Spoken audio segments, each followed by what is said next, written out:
C'est l'une des nouvelles stars du Parti républicain, J.D. Vance, en campagne pour un siège de sénateur dans l'Ohio. Devant un public exclusivement blanc, il détaille son programme. Interdiction de l'avortement, même en cas de viol ou d'inceste, ou politique d'immigration ferme.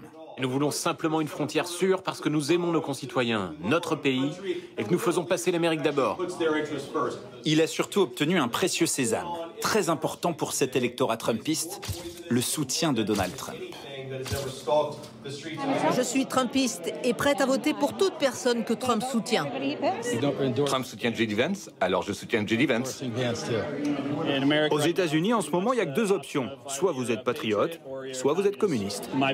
Et donc, J.D. Vance n'est pas communiste, c'est pour ça que je suis ici. et comme Donald Trump, un petit mot s'il vous plaît.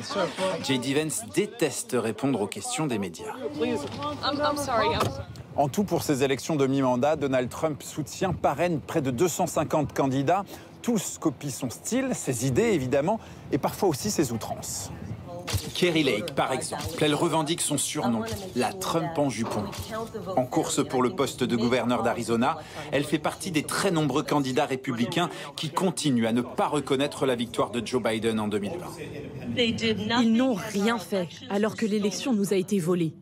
Comment osent-ils ? Preuve du glissement idéologique du Parti républicain, Marjorie Taylor Greene, adepte des théories du complot, autrefois marginalisée, elle est aujourd'hui l'une des figures centrales du parti.